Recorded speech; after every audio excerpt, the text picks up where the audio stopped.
بسم اللہ الرحمن الرحیم الحمد للہ رب العالمین والصلاة والسلام علی سید المرسلین وعلی آلہ وصحبہ اجمعین اما بعد فقد قال اللہ تبارک و تعالی فی القرآن المجید اعوذ باللہ من الشیطان الرجیم بسم اللہ الرحمن الرحیم وَلِكُلِّ أُمَّةٍ جَعَلْنَا مَنسَكًا لِيَذْكُرُوا اسْمَ اللَّهِ عَلَى مَا رَزَقَهُم مِّن بَهِيمَةِ الْأَنْعَامِ عن زید بن ارقم رضی اللہ تعالی عنہ قال اصحاب رسول اللہ صلی اللہ علیہ وسلم یا رسول اللہ ما هذه الاضاحی قال سنة ابیکم ابراہیم علیہ الصلاة والسلام قالوا فما لنا فيها يا رسول الله قال بكل شعرة حسنة قالوا فالصوف يا رسول الله قال بكل شعرة من الصوف حسنة او كما قال علیہ الصلاة والسلام۔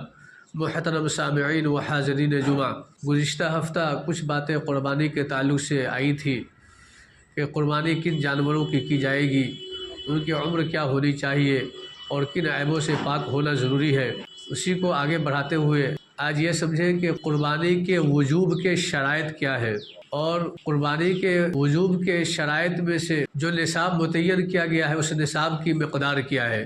یہ تب باتیں موٹی موٹی ذہن میں رکھیں، پھر باتیں زیادہ سمجھ میں آئے گی۔ قربانی اللہ تبارک و تعالی کی جانب سے ایک عظیم عبادت ہے۔ اللہ تبارک و تعالی صرف ہم اور آپ پر قربانی کا حکم نافذ نہیں کیا، صرف ہم اور آپ کو قربانی کرنے کا حکم نہیں دیا، بلکہ ہم سے پہلے جو بھی لوگ آئے ہیں ان تمام کے اندر قربانی کا حکم تھا، اور قربانی وہ تمام امتیں کیا کرتے تھے۔ یہ الگ بات ہے کہ قربانی کا طریقہ الگ تھا اور ہمارا اور آپ کا طریقہ الگ ہے۔ کہ قربانی کن پر واجب ہے؟ کیا ہر کسی پر قربانی واجب ہے؟ نہیں، ہر کسی پر قربانی واجب نہیں ہے۔ قربانی کے وجوب کے لیے کچھ شرائط بیان کیے گئے ہیں اور تمام شرائط کا ایک ساتھ پایا جانا ضروری ہے۔ اس میں 6 شرائط ایسے ہیں کہ 6 شرائطوں کا ایک ساتھ پایا جانا ضروری ہے۔ پہلا شرط یہ ہے کہ سب سے پہلے ان آدمیوں کا مسلمان ہونا ضروری ہے۔ اگر مسلمان نہیں ہے قربانی اس پر واجب نہیں ہے۔ اسی طریقے سے دوسرے نمبر پر اس آدمی کا عاقل ہونا ضروری ہے۔ عاقل نہیں ہے قربانی واجب نہیں ہے۔ بالغ ضروری ہے، بالغ نہیں ہے قربانی ضروری نہیں ہے۔ اسی طریقے سے اس آدمی کا آزاد ہونا ضروری ہے، آزاد نہیں ہے، غلام ہے قربانی واجب نہیں ہے۔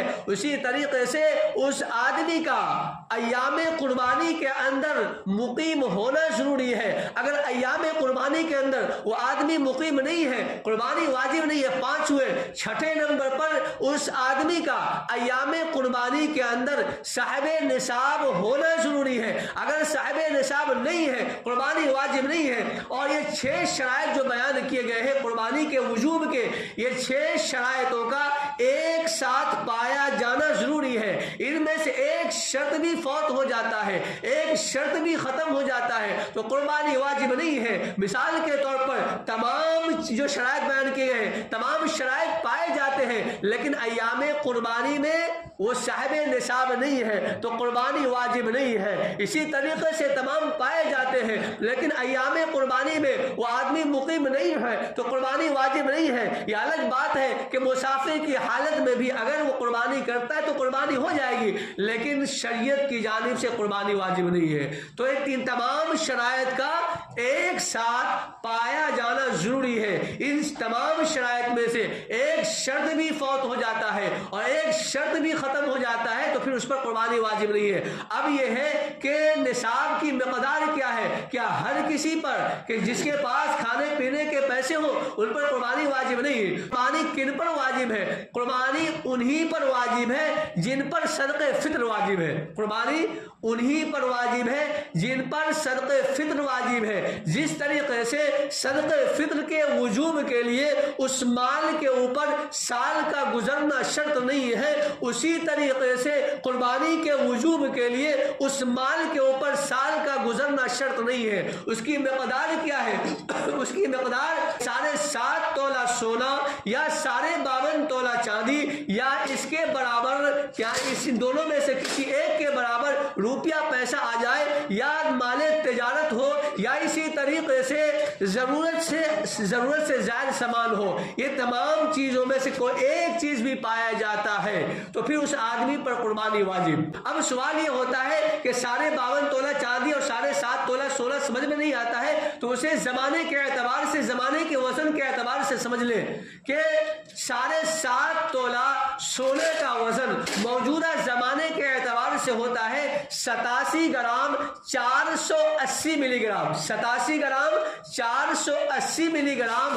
اور چاندی کا نصاب کیا ہے؟ چاندی کا نصاب 52.5 تولہ چاندی، اس کا وزن موجودہ زمانے کے اعتبار سے ہوتا ہے 612 گرام 360 ملی گرام، 612 گرام 360 ملی گرام۔ اگر کسی کے پاس صرف اور صرف سونا اتنا ہوتا ہے یعنی 87 گرام 480 ملی گرام ہوتا ہے یا یہ نہیں ہے، تو اگر چاندی کسی کے پاس 612 گرام 360 ملی گرام ہوتا ہے پھر بھی قربانی واجب، یا ان میں سے کسی ایک کے برابر پیسہ یا ضرورت سے زائد سامان یا مال تجارت ہوتا ہے پھر بھی جو ہے قربانی واجب۔ لیکن کبھی کبھی ایسا ہوتا ہے کہ مختلف چیزیں ہیں، تھوڑی تھوڑی چیزیں ہیں، ایک نصاب کے برابر کوئی چیز نہیں ہے، تھوڑا سونا ہے، تھوڑا چاندی ہے، اسی طریقے سے کچھ پیسہ ہے، کچھ تجارت کا سامان ہے اور ضرورت سے زیادہ سامان ہے،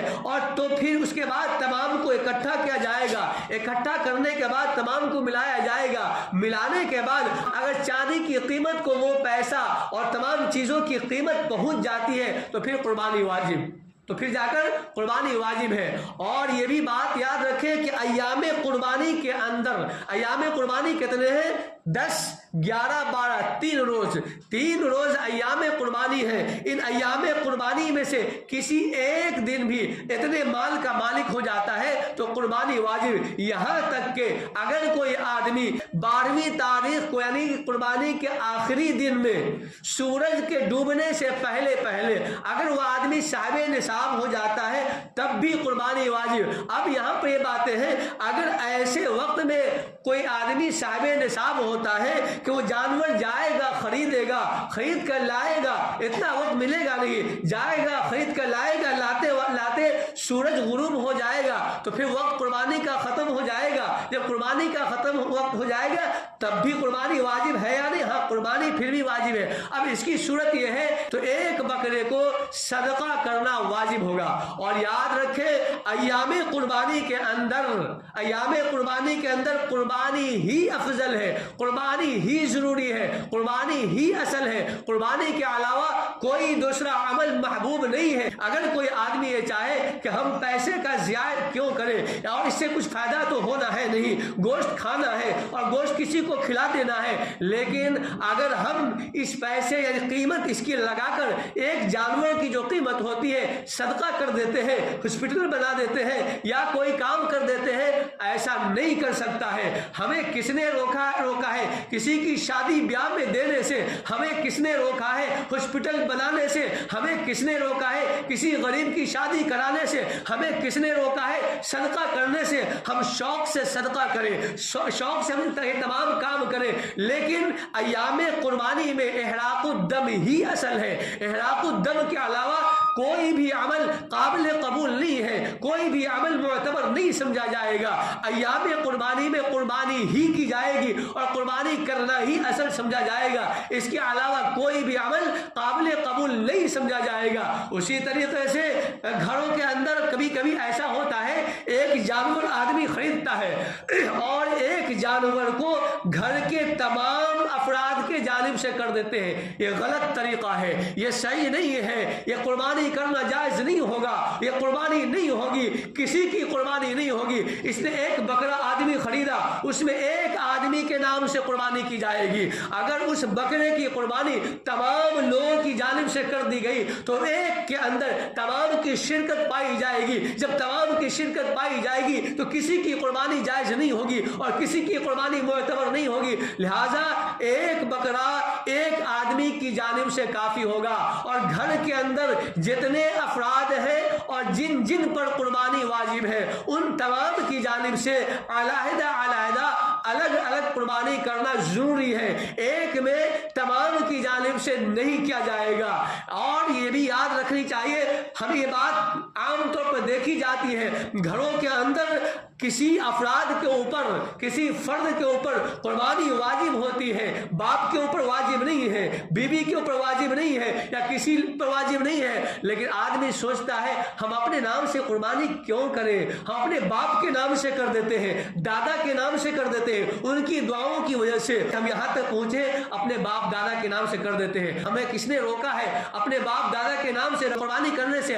ہم شوق سے کریں، لیکن جن کے اوپر قربانی واجب ہے ان کے نام سے قربانی کرنا ضروری ہے۔ اگر کوئی آدمی نہیں کرتا ہے ان افراد کے نام سے قربانی جن پر قربانی واجب ہے، وہ اپنے نام سے نہیں کرتا ہے، وہ گنہگار سمجھا جائے گا، اللہ تعالیٰ کی یہاں گرفت کی جائے گی۔ لہٰذا سب سے پہلے جن کے اوپر قربانی واجب ہے اور جو نصاب بتا دیا گیا وہ نصاب پایا جاتا ہے تو ان کے نام سے قربانی ضروری ہے۔ اور ہمارے گھروں کے اندر عام طور پر عورتیں ایسی ہیں کہ عورتوں پر قربانی واجب ہے، عام طور پر عورتیں ایسی ہیں جن کے اوپر قربانی واجب ہے، اس لیے کہ زیورات وغیرہ ہوتے ہیں، سامان وغیرہ ہوتے ہیں ضرورت سے زائد، لہٰذا ان پر قربانی واجب ہے۔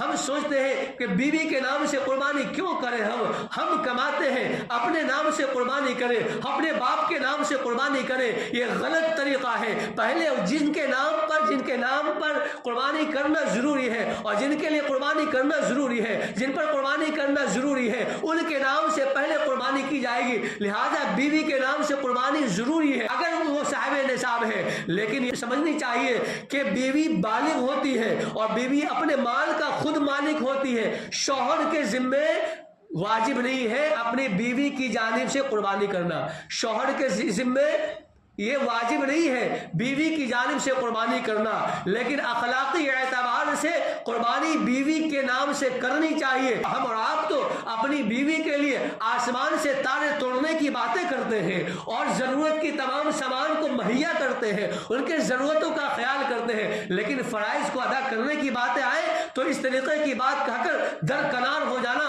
اور قربانی نہ کرنا یہ غلط طریقہ ہے، یہ غلط سوچ ہے۔ بیوی کے نام سے قربانی کرنی چاہیے، لیکن بہرحال اگر شوہر ایسا ہے، کوئی نکما شوہر ہے یا ظالم شوہر ہے، بدماش شوہر ہے جو قربانی نہیں کرنا چاہتا ہے اور نہیں کرتا ہے بیوی کے نام سے جبکہ ان پر واجب ہے، تو اس صورت میں بیوی پر ضروری ہے خواہ وہ اپنے زیور کو بیچ کر ہی کیوں نہ ہو وہ اپنے نام سے قربانی کرے، اگر نہیں وہ کرتی ہے تو وہ گنہگار سمجھی جائے گی۔ اسی طریقے سے ہمارے گھروں کے اندر نوجوان لڑکیاں ہوتی ہیں، ان کے نام سے زیورات خریدے جاتے ہیں، ان کے حوالے بھی کر دیے جاتے ہیں، اگر وہ تمام زیورات اس نصاب کو پہنچ جاتے ہیں یعنی جن پر قربانی واجب ہو جاتا ہے تو پھر اس کے بعد اس کے نام سے بھی قربانی ضروری ہے، اس کے نام سے بھی قربانی ضروری ہے۔ بہرحال یہ تمام چیزیں بیان کر دی گئی ہیں، اس کا خیال کیا جائے، اللہ تعالیٰ کا ایک اہم فریضہ ہے۔ اللہ تعالیٰ سے دعا کیجئے اللہ تعالیٰ عمل کی توفیق عطا فرمائے اور قربانی کے وجوب کو سمجھنے کی اور اس پر عمل کرنے کی توفیق عطا فرمائے، آمین یا رب العالمین۔ وآخر دعوانا الحمدللہ بالعالمین۔